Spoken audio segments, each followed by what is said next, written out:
Dans cette vidéo, nous allons tenter de comprendre quel langage oral il faut enseigner aux élèves de l'école élémentaire, quels aspects sont à prendre en compte et surtout, comment analyser leur production. Le langage oral a des spécificités bien particulières. Toute production orale est avant tout une production corporelle, dans son fonctionnement phonétique, mais aussi avec les mimiques, les gestes, le rythme, l'intensité. C'est ce qu'on dit quand on demande à un enfant d'articuler, de parler plus fort. Donc cette activité met en jeu tout un ensemble de phénomènes langagiers spécifiquement audio-oraux, donc qui n'existent pas à l'écrit, et qui ne sont pas forcément à corriger tant qu'ils ne gênent pas la compréhension du discours.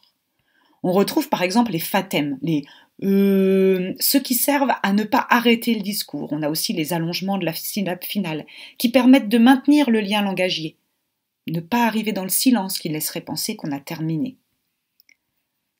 On retrouve aussi les différents appuis du discours, les « alors »,« donc »,« du coup »,« ben », qui ponctuent la prise de parole, qui facilitent la production, mais aussi la réception, en laissant des petits temps morts. C'est plus difficile d'entendre quelqu'un lire un texte avec attention pendant très longtemps que de l'entendre parler spontanément en utilisant ces appuis du discours. Il y a aussi les bribes, les reformulations lexicales, ce qui sont l'équivalent des ratures à l'écrit, qui permettent d'adapter le message à la situation. Non, je ne voulais pas employer ce mot-là au fait. Ces gens-là, plus exactement, ces personnes-là. Voilà. Tous ces procédés sont des procédés spécifiques à l'oral. Ce ne sont pas des scories du discours, mais elles en sont l'indispensable ponctuation. L'analyse du français parlé nous aide également à comprendre les spécificités du langage oral. C'est Claire Blanche Benveniste qui, à la première, analysait ce français parlé et ses spécificités.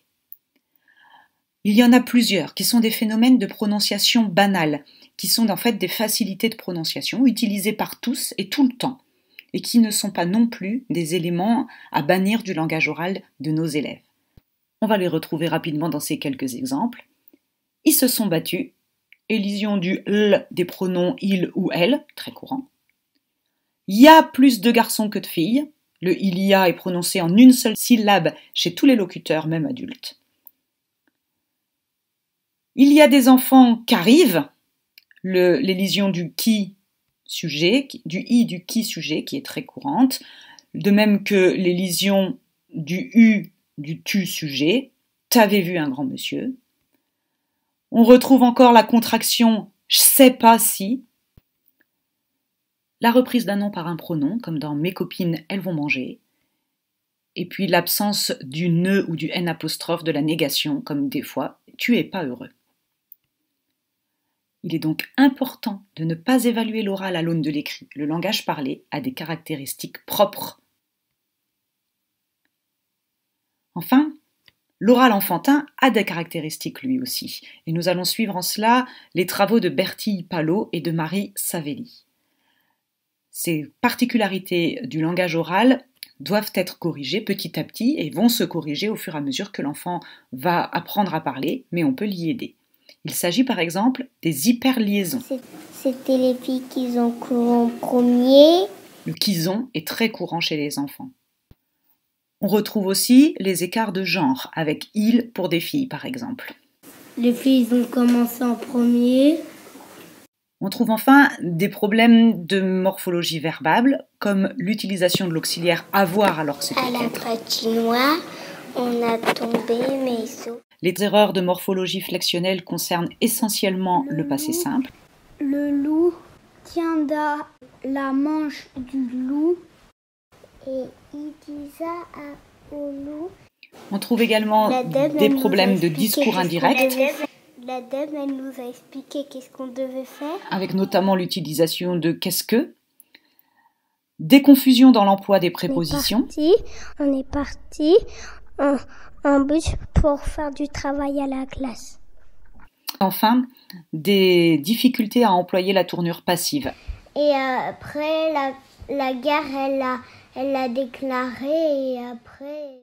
Toutes ces caractéristiques du langage enfantin sont donc des traces d'une compétence en train de se construire et on peut les aider petit à petit à reformuler afin de pouvoir être plus conforme aux spécificités d'un oral adulte. Pour cela, on peut également enseigner les conduites discursives. Voici un document d'EduSchool qui reprend les principales conduites à enseigner au cycle 2, la conduite narrative, qui est savoir raconter, élaborer et prononcer un discours centré sur un déroulement chronologique, la conduite descriptive, qui sert à décrire pour pouvoir élaborer et prononcer un discours dont les éléments ne sont pas arrangés selon un ordre causal, mais cependant hiérarchisé. Et enfin, la conduite explicative qui sert à expliquer, faire comprendre quelque chose à quelqu'un, montrer les liens de cause à effet qui relient les faits entre eux, utiliser le pourquoi, parce que, comment, etc. Pour analyser le discours des élèves, rien ne vaut les enregistrements. Le fait d'enregistrer les élèves est un vecteur très important de progrès, pour 3 raisons. Il permet de garder une trace. Claudine Garcia-Deban l'affirmait dès 2003, l'oral ne laisse pas de traces et nécessite pour son étude des enregistrements techniquement exigeants. Les productions orales ne peuvent être sérieusement analysées que si on peut les réécouter plusieurs fois. Enfin, il s'agit de donner un statut scolaire à l'oral. Il s'agit de constituer l'oral, cet omniprésent invisible, en objet d'enseignement et d'apprentissage. Et ça, c'est très important à la fois pour l'enseignant, qui a des objectifs langagiers en tête, et pour les élèves, qui doivent comprendre que lorsqu'ils parlent en même temps, ils apprennent à parler. Et cela permettra un travail d'écoute et de mise à distance critique réclamé par les programmes. Il s'agit, en écoutant les enregistrements des élèves, de faire observer, analyser des pratiques langagières orales afin de s'en constituer progressivement des représentations opératoires, de se doter de perspectives d'amélioration des stratégies mises en œuvre à tous les niveaux. Et les élèves peuvent se dire « Tiens, la prochaine fois, je ferai autrement ».